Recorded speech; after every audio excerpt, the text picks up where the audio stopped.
Hello guys, dumating na nga dito yung ating lutuan na in-order sa Shopee. Pagtitingnan natin, i-unbox natin. Kung... Hi! Hi, Mimi! Hi, Hi! Picture! Oh, pitchoy. Anong pitchoy? Picture! Tere, tapon mo. Makakita natin to kung talagang maganda. Mura lang ang bili ko nito. Wow! Inirecommenda to ng aking brothers na nakabili raw siya ng ganito sa Shopee. Kaya yun, What is doon din kami bumili. Doon sa shop na yun. Ito na guys, oh. Wow! 1.8 liters ang kasya yung kanyang capacity. 1.8 liters. Ayan, may saksakan na. Ayun. Ito nga pala yung pindutan niya. Yun. Ayan. Non-stick na rin yung loob. Mukhang okay naman. Tingnan natin. Yung frequency niya is 450 watts. Ayan. Wow! Medyo mababa lang.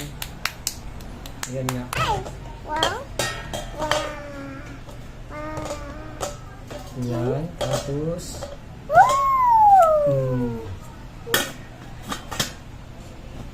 yun lang talaga. Pang ano lang talaga to.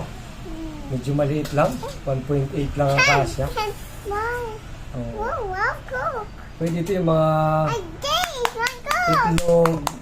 Mabilis ang ano lang. Ayan. Pang emergency. Yan. Pwede na. Try natin. Bumili ako dito ng Pancit Canton. Kain tayo ngayon dito. Minsan lang naman. Yun. Subukan natin to para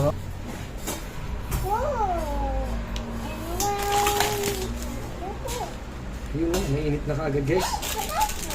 Mabilis nga siya.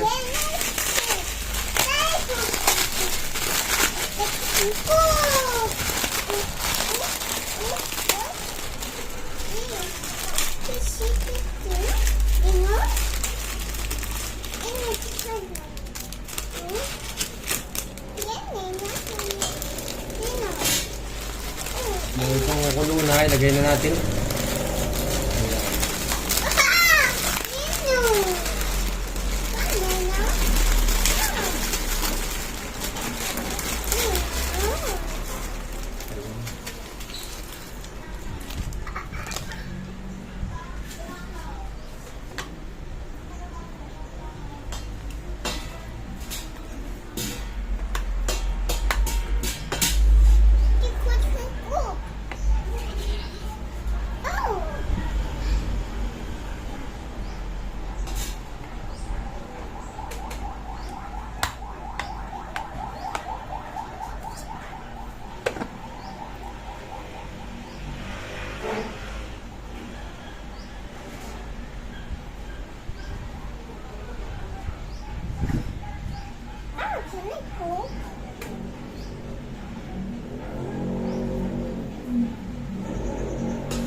Ang bilis kumulok. Init na agad guys. Ito na agad.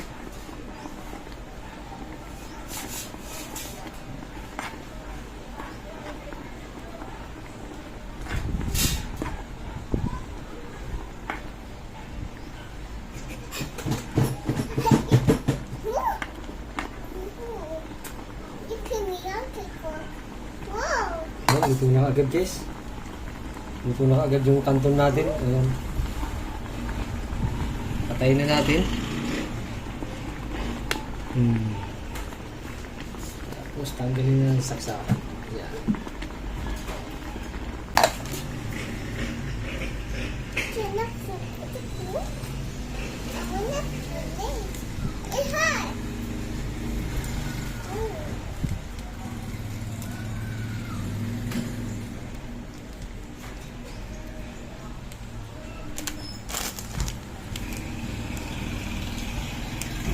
Tapos pag naglalagay ako nito guys, hindi ko yan nilalagay lahat kasi matindi yung ano niya, alat. Kaya konti lang ilalagay natin, kalahati lang. Yan. Yan. Halu-haluin na natin.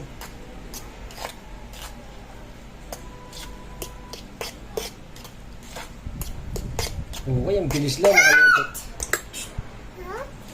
Ang bilis lang makaluto niya. Hindi ako nagpang madali yan, mabilis lang.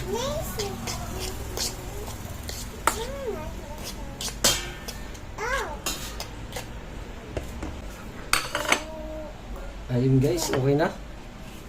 Oh.